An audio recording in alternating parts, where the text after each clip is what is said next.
Hello দর্শক বন্ধুরা, কেমন আছেন আপনারা সবাই? আশা করছি বেশ ভালো আছেন। ঢালিউডের নতুন আলোড়ন এবার বিয়ের স্টেজে উঠতে যাচ্ছেন শবনম বুবলি, আর তার সঙ্গে থাকছে তার ছেলে বীর। তবে সব থেকে অবাক হওয়ার বিষয় হলো এই ঘটনা শুনে হতবাক হয়ে গিয়েছেন তার হবু স্বামী জায়েদ খান।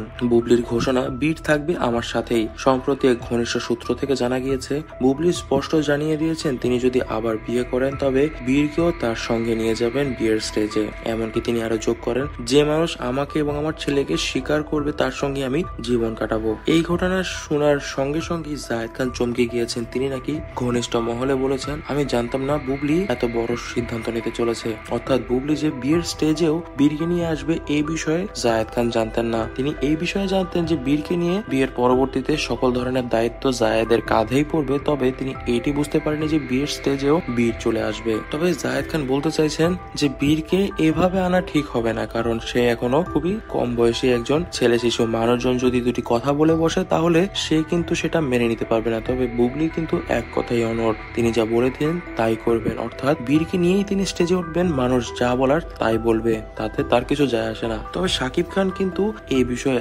একদমই অখুশি। শাকিব খান বলেন, আমার ছেলেকে আমি আমার কাছে রাখবো, কখনোই এই ধরনের অবাঞ্ছিত ফালতু কাজে আমি আমার ছেলেকে দেখতে চাই না। তবে বুবলি কিন্তু কারো কথা না শুনেই এই কাজ করছেন। তবে অন্য ক্ষেত্রে কিন্তু দেখা যাচ্ছে তিনি যে তার ছেলেকে অত্যন্ত ভালোবাসেন তারই কিন্তু প্রমাণ এটি, কারণ তিনি তার ছেলেকে ছাড়া কোনো কাজই করবেন না এবং এজন্যই তিনি কিন্তু বিয়ে করতে গেলেও তার ছেলেকে নিয়েই যাবেন স্টেজে। এমনকি বিয়ের পরবর্তী জীবনেও যেন ছেলে বীরের কোনো সমস্যা না হয় সেই দিকেও বিশেষ নজরদারি রেখেছেন শবনম বুবলি। তবে এইসব বিষয়ে জায়েদ খান কিন্তু একটু ক্ষিপ্ত হয়ে গিয়েছেন বুবলির প্রতি। জায়েদ খান এতদিন মেনে নিয়েছিলেন যে শেহজাদ খান বীরের সকল দায়িত্বই তিনি নেবেন, তবে স্টেজে উঠে মানুষকে দেখানোর বিষয়টা তিনি একদমই পছন্দ করছেন না, কারণ এখানে জায়েদ খানের আত্মীয় স্বজনও আসবে এবং তারা এগুলো দেখে কি ধরনের কথা বলবে সেই টেনশনেই তিনি বুবলির এই ডিসিশনকে মেনে নিতে পারছেন না। তবে দর্শক বন্ধুরা, এই বিষয়ে আপনারা কি মনে করছেন তা কিন্তু অবশ্যই আমাদেরকে কমেন্ট বক্সে কমেন্ট করে জানাবেন। আজ এই পর্যন্তই। ভিডিওটি ভালো লেগে থাকলে ভিডিওটিতে লাইক করে দিবেন, বেশি বেশি করে শেয়ার করে দিবেন এবং আমাদের চ্যানেলটিকে সাবস্ক্রাইব করতে ভুলবেন না। ধন্যবাদ।